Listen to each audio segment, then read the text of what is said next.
no livro de Êxodo, capítulo 14, do versículo 10 ao versículo 20.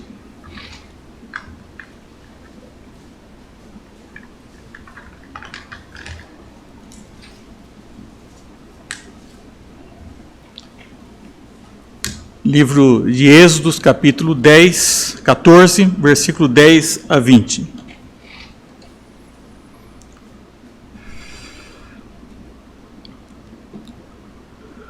Os filhos de Israel levantaram os olhos, e eis que os egípcios vinham atrás deles, e temeram muito. Então os filhos de Israel clamaram ao Senhor, disseram a Moisés: será por não haver sepulcros no Egito que nos tirasse de lá, para que morramos nesse deserto? Por que nos trataste assim, fazendo-nos sair do Egito? Não é isso o que te dissemos do Egito? Deixa-nos para que sirvamos aos egípcios, pois melhor nos fora servir aos egípcios do que morrermos no deserto.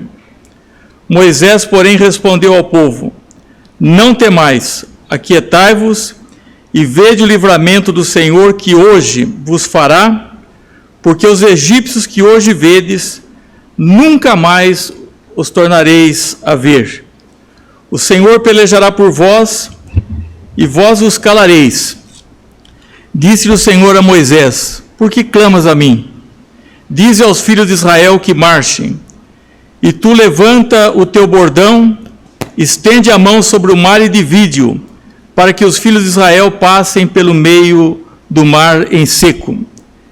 Eis que endurecerei o coração dos egípcios, para que vos sigam e entrem nele. E serei glorificado em Faraó e em todo o seu exército, nos seus carros e nos seus cavalarianos. E os egípcios saberão que eu sou o Senhor, quando for glorificado em Faraó, nos seus carros e nos seus cavalarianos. Então o anjo de Deus, que ia adiante do exército de Israel, se retirou e passou para trás deles. Também a coluna de nuvem se retirou de diante deles e se pôs atrás deles. E ia entre o campo dos egípcios e o campo de Israel. A nuvem era escuridade para aqueles, e para este esclarecia a noite, de maneira que em toda a noite este e aqueles não puderam aproximar-se. Vamos ter ainda uma palavra pedindo a bênção de Deus para a exposição do texto.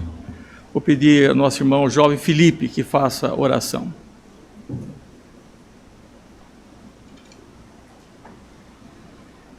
Senhor Deus, nós te agradecemos mais uma vez, Senhor, pela oportunidade de estarmos em sua casa, Senhor. Queremos te pedir agora que o Senhor prepare o nosso coração, Senhor, para receber a sua palavra, Senhor. E o Senhor esteja com todo o céu, Grande Sebastião. É isso que oro, em nome de Jesus. Amém. Meus irmãos, me recordo de, ao longo do ministério, ter pregado outras vezes sobre o texto, inclusive nesta igreja, mas quando nos encontramos para o culto nesse final de ano, o último domingo do ano 2020, diferentemente de outros anos, eu não estou preocupado com o que nós chamamos um balanço, um inventário, daquilo que foi, daquilo que tem sido o ano que está por encerrar-se, ou mesmo com as predições do ano vindouro, mas a maneira como nós olhamos para os dois caminhos, como as verdades moldarão as nossas atitudes corretas em nossas vidas, nesse ano que está por encerrar-se, nesse que estamos quase iniciando. E eu creio que essa passagem do livro de Êxodo nos auxilia. Os israelitas haviam, depois de uma jornada pelo deserto, alcançado o Mar Vermelho, e esse mar estava bloqueando-lhes a passagem. Era um empecilho. Quando rapidamente aconteceu algo pior, quando eles imaginavam que estavam ali estacionados, bloqueados, aconteceu algo ainda pior. Quando eles ouviram os sons das carruagens e o som dos egípcios que vinham em perseguição para fazê-los retornar à condição de escravos novamente. O último dia do ano, ou esses últimos dias desse ano, de uma jornada, também nos mostra que frequentemente nós temos empecilhos pela frente que estão bloqueando o nosso progresso. Eu vou extrair desse texto, de maneira breve, 3 lições.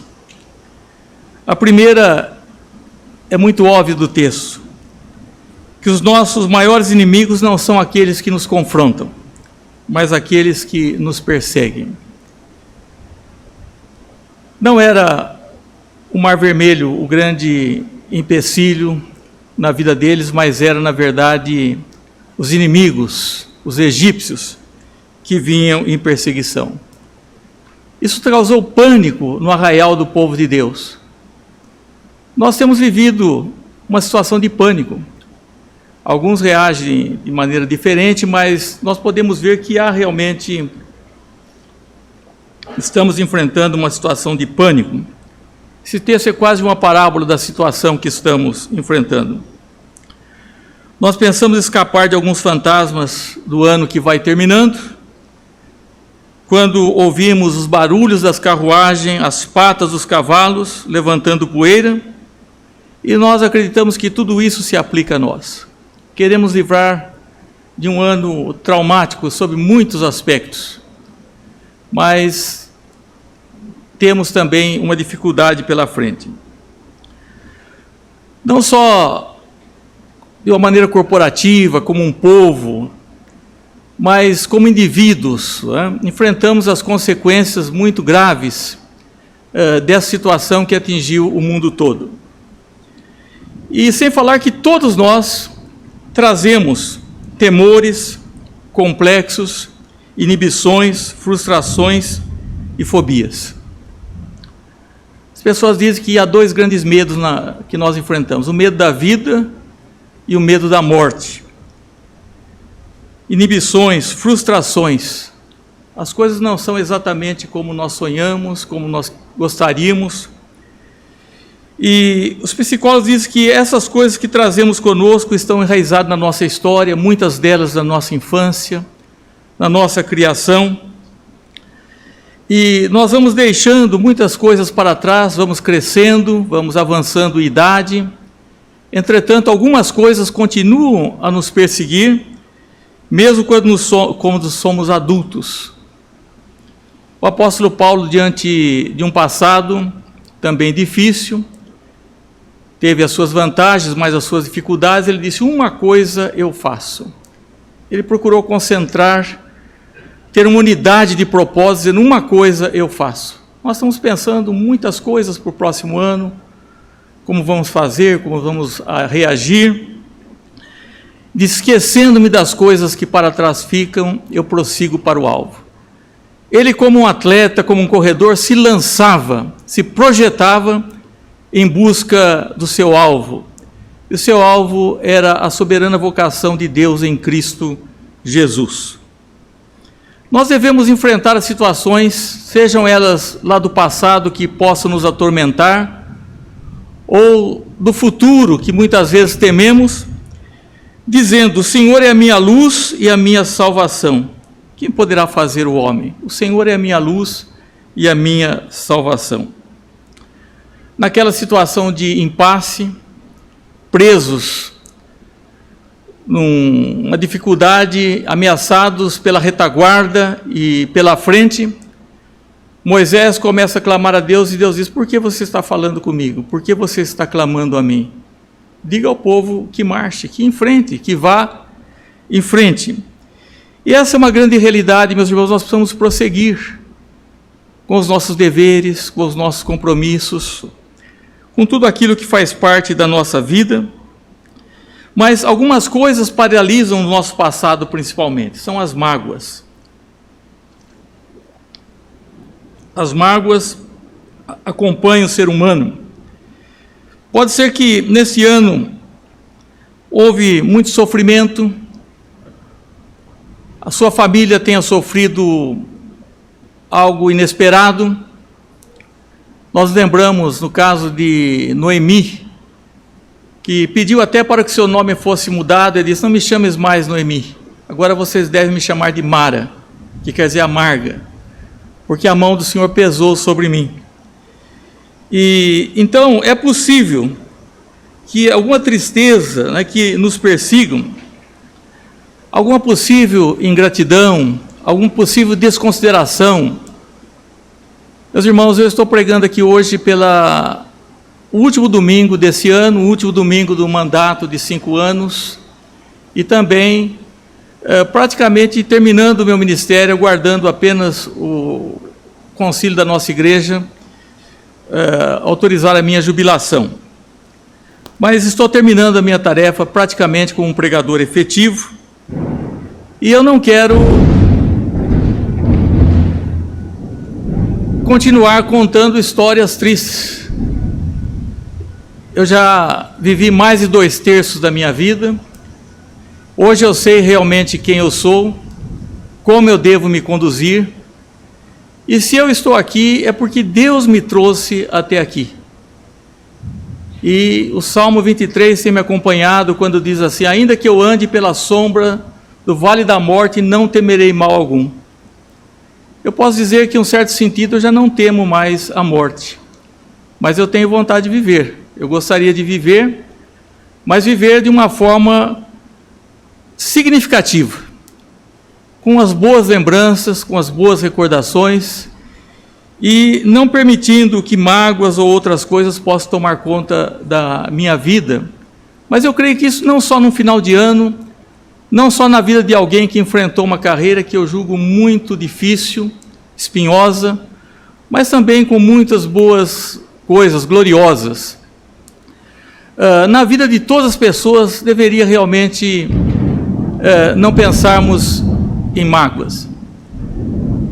Eu li a respeito de uma senhora que estava internada, que chama a síndrome da senhora de Portenois, que a cuidadora foi falar com ela e essa senhora não deixava a cuidadora fazer perguntas.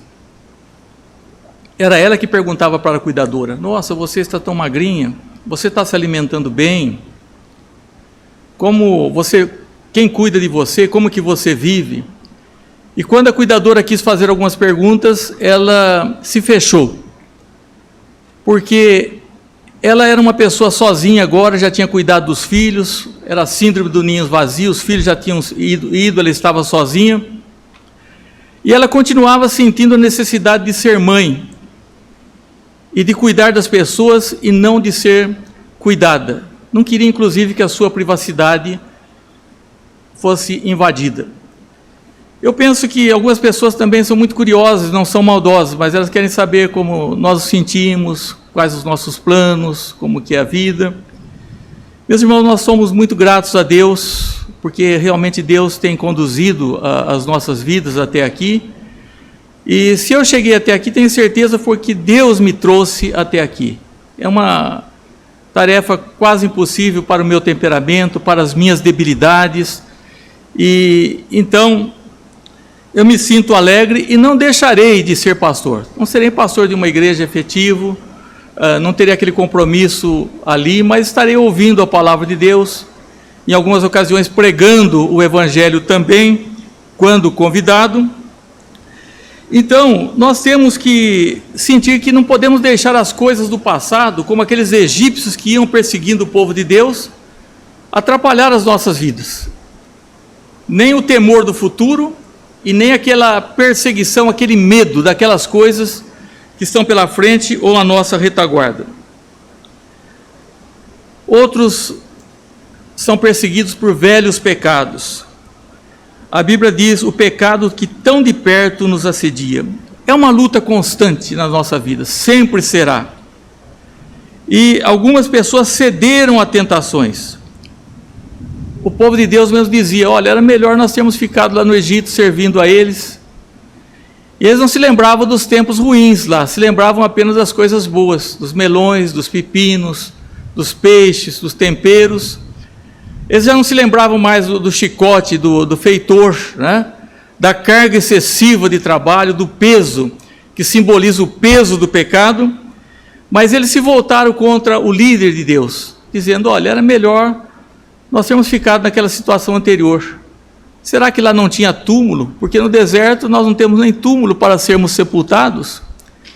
Então se voltaram contra Moisés, que não tinha outra alternativa a não ser clamar a Deus. Há situações impossíveis às vezes de se resolver. Há pessoas às vezes com quem convivemos que simplesmente têm que ser amadas e nada mais. Então, essa é uma verdade, que os nossos inimigos nem sempre são aqueles que estão lá pela frente, que nos confrontam, é aqueles que vêm lá de trás. Isso causa neurose, depressão. Todos nós às vezes passamos fases depressivas nas nossas vidas, né? E as pessoas buscam solução quando tem solução em Deus, né? Eu creio que uma coisa boa para lutarmos contra a depressão é atividade física, porque quando estamos sedentários, a doença nos invade as nossas vidas. Atividade física, uma alimentação adequada, vida devocional, participando dos meios de graça, da Santa Ceia, das orações, da leitura da Bíblia, e uma leitura que possa aplicar a si mesmo. A segunda lição que quero tirar aqui, meus irmãos, nessa breve meditação, é que Deus não somente vai à nossa frente, mas vai também à nossa retaguarda. O que aconteceu em determinado, aquele ponto que os egípcios estavam chegando? O anjo do Senhor, a nuvem que deixou de estar à frente deles e passou a parte posterior na retaguarda. Nós precisamos de proteção, como dissemos no nosso passado, saber que o sangue de Jesus Cristo nos purifica de todo pecado, que Deus lança os nossos pecados nas profundezas do mar, que nós somos novas criaturas e que Deus nos protege. Então, nós precisamos também, não só no futuro, porque quando chega o final de um ano, a gente começa a orar: Senhor, me guia, Senhor, direciona a minha vida. Mas nós temos que orar: Senhor, me protege do meu passado, daquelas coisas que poderão vir à minha cabeça, que vão me perturbar, que vão me entristecer, e que Deus me dê pensamentos melhores. Há pessoas que vivem pensando somente nas coisas tristes do seu passado, elas não se voltam para as coisas, para os sonhos, para as coisas boas do presente.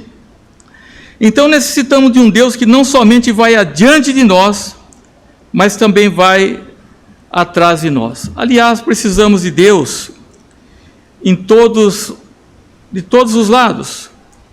Eu creio que foi isso que o salmista entendeu profundamente quando ele orou: tu me cercas por trás e por diante. Deus estava ali na retaguarda do povo de Deus, fazendo com que os egípcios não os alcançassem, e Deus estava também adiante dele. O salmista diz: o Senhor me cerca por trás e por diante, e sobre mim põe a mão. Tal conhecimento é maravilhoso demais para mim, é sobremodo elevado, não o posso atingir. Para onde me ausentarei do teu espírito? Para onde fugirei da tua face? Se subo aos céus, lá estás. Se faço a minha cama no mais profundo abismo, lá está também. Se tomo as asas da alvorada e me detenho nos confins dos mares, ainda lá me haverá de guiar a tua mão e a tua destra me susterá. Se eu digo: as trevas com efeito me cobrirão, a luz e ao redor de mim se fará noite, até as próprias trevas não te serão escuras. As trevas e a luz são a mesma coisa.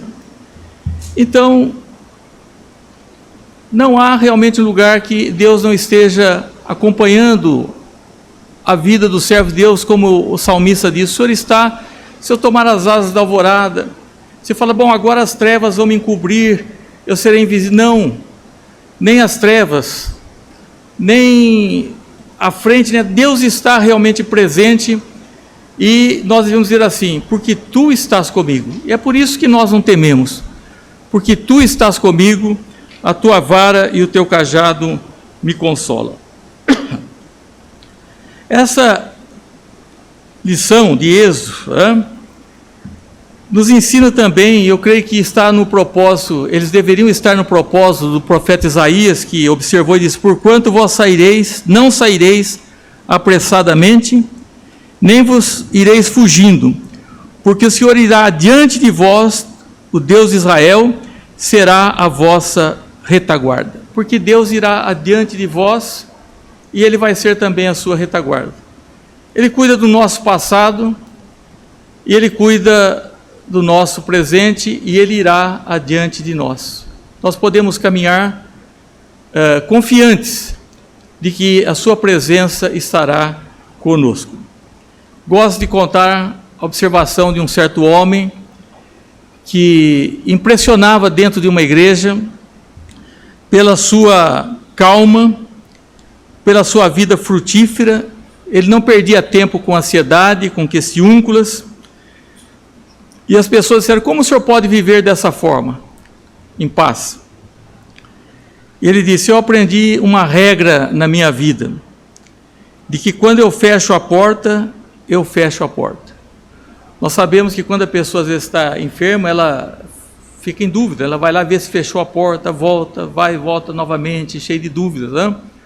Esse homem tinha uma segurança, uma tranquilidade, uma paz, fazia bem para a sua comunidade. Então, quando perguntado, ele disse: por quê? Porque quando eu fecho uma porta, eu fecho aquela porta. Será que nós vamos fechar a porta do ano 2020? Ou nós vamos ainda levar tantas coisas conosco, vamos deixá-la aberta ou entreaberta? Fechemos a porta desse ano, confiemos em Deus, né? E, finalmente, uma última lição. A primeira, nós vimos que Deus é o Deus que os nossos inimigos não são aqueles que nós pensamos que vamos enfrentar. O ano que vem nós vamos enfrentar uma grande dificuldade. Às vezes não é lá à frente. Às vezes é um inimigo lá do passado que vai atrapalhar a nossa jornada. Também a segunda lição é que Deus não somente vai à nossa frente, Ele vai também na nossa retaguarda, para não impedir que essas forças dos inimigos nos ataquem. Nós temos que lutar contra isso. Nós vemos pessoas que estão sofrendo por isso, sofrendo com um passado e que deveriam trabalhar com essa situação e saber agora que é uma nova realidade. Finalmente, cada experiência da vida tem um duplo sentido.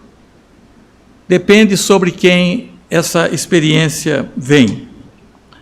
A coluna de nuvem que permaneceu entre os israelitas e egípcios causou trevas para os egípcios e um fecho de luz para o povo de Deus. Então isso é a mesma coisa agora. A experiência. O fogo que derrete a cera é o mesmo que endurece a argila. Os egípcios viram somente a nuvem escura, mas os israelitas viram a luminosidade, viram um clarão naquela noite escura, nas trevas em que viviam. Meus irmãos, vamos considerar essa verdade aplicada ao nosso mundo, as pessoas que são de Deus e as que não são de Deus. É um tempo muito difícil. É um tempo muito difícil. E o mundo jaz no maligno, como sempre esteve, mas as trevas se intensificam. Nós estamos num tempo de confusão, nós temos um tempo de perigo, de caos, e uma nuvem escura paira sobre esse mundo. Então, nós estamos vendo aí o ateísmo. Hoje o ateísmo, ele tem até o seu aspecto missionário. Eles estão avançando, propagando, tentando convencer as pessoas que não existe Deus. O agnosticismo também está crescendo. Das pessoas que dizem: Deus pode existir, nós não sabemos se existe ou não, mas eu não tenho certeza, eu não posso chegar a essa conclusão. O hedonismo, o que vale é o prazer. Tenho pena dos jovens, dos jovenzinhos, aqueles que ainda vão para a faculdade, os que estão lá, porque o hedonismo está preponderando, né? E o relativismo. As pessoas olham o mundo como se fosse uma coisa plástica. Ele acha que a realidade é a maneira como ele enxerga. Eles não têm o referencial. Eles não têm a palavra de Deus como regra de fé e prática. Então eles ficam pensando no que alguém disse, como que é, como ele entende. Eu penso assim, eu tenho que ser respeitado. Então, meus irmãos, eles não levam a sua mente cativa à palavra de Deus. E nós estamos vendo aí o ateísmo, o agnosticismo, estamos vendo aí o hedonismo, a busca pelo prazer somente, e o relativismo. As coisas são relativas, não há uma verdade absoluta. Então, as pessoas não sabem que mesmo nesse tempo de trevas e confusão, Deus está trabalhando. Esse tempo de pandemia, meus irmãos, nós não queremos julgar uns aos outros, mas devemos olhar as nossas próprias vidas. Esse tempo nos ensinou muita coisa. Mostrou quem realmente são as pessoas, o que pensam, o que gostariam de fazer, né, o que imaginam, qual a sua posição em relação à igreja, como estão enfrentando, se não cultivam muitas vezes a vida espiritual, a preponderância da vida espiritual. Embora seja um tempo de trevas, para muitos, nós cremos que Deus está trabalhando na vida daqueles que são seus. Porque nós vimos e aprendemos muitas coisas nesse tempo. Eu, particularmente, aprendi muitas coisas e cada dia tenho observado e tenho pedido sabedoria a Deus. Para muitos é um tempo terrível, mas para o Filho de Deus é um tempo de clareza e devemos considerar também as aflições, os desapontamentos na jornada do povo de Deus. Para muitos é como aquela mulher de Jó que disse: amaldiçoa a Deus e morre. Mas para nós cantamos naquele hino: cada nuvem escura um arco-íris traz, né? Vindo sombras escuras nos caminhos teus, ó, não te desanimes, cante um hino a Deus, né?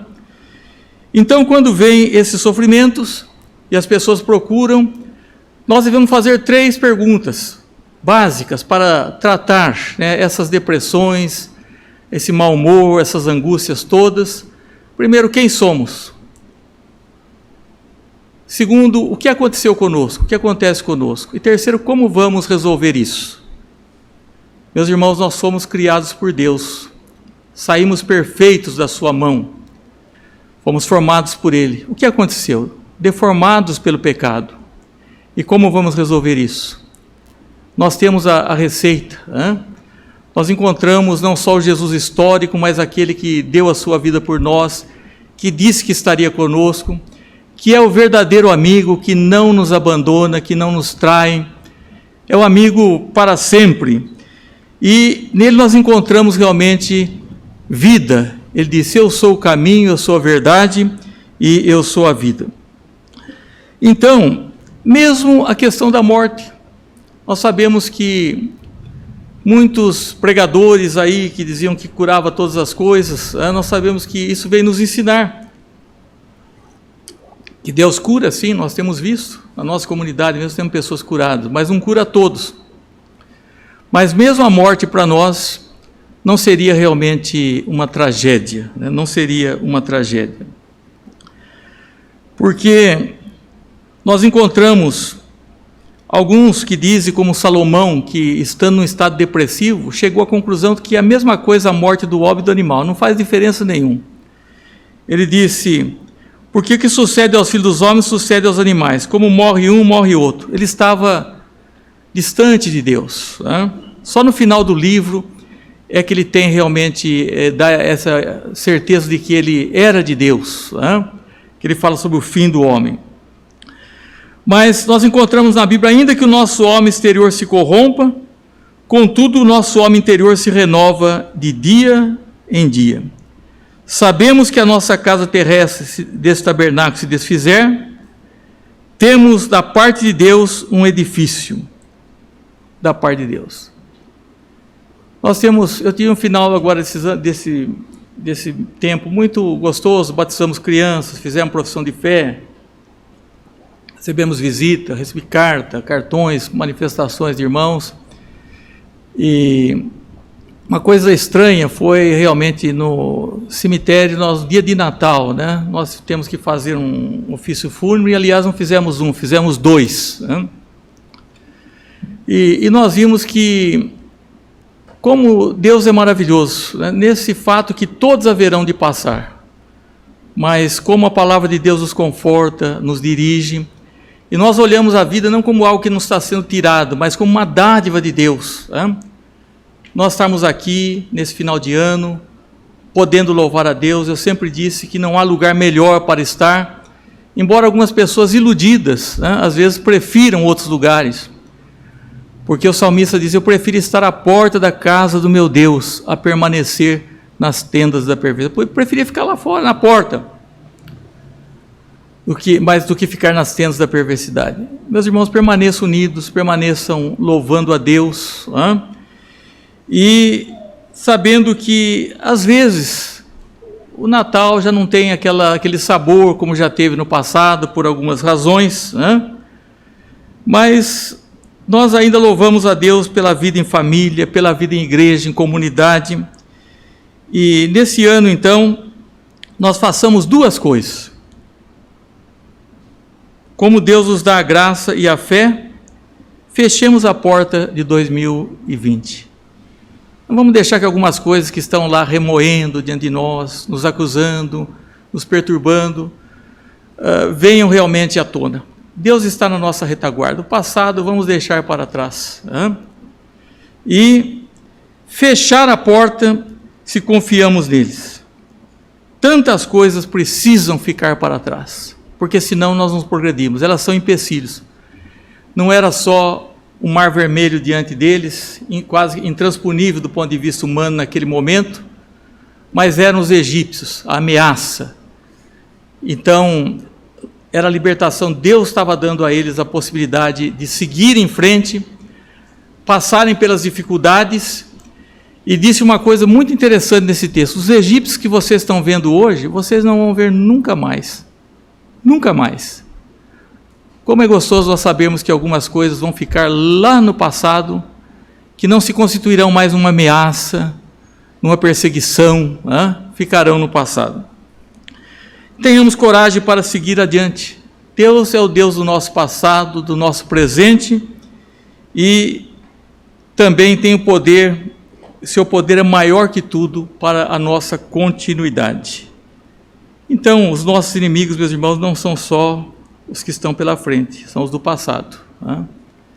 Também que Deus vai não somente adiante de nós, Ele vai atrás. O Senhor, Ele é aquele que está à nossa frente e à nossa retaguarda. E que cada experiência tem um significado diferente para as pessoas, para o ímpio e para o crente. Para o ímpio é como para os egípcios, era trevas, escuridão.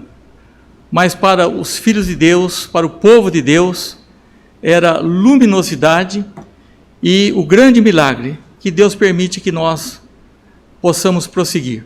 E é isso que nós fazemos. É isso que o apóstolo Paulo disse: uma coisa eu faço, eu não faço muita coisa. Ele tinha unidade de propósito. A pessoa, quando está perturbada, ela tem muita coisa, ela confunde tudo.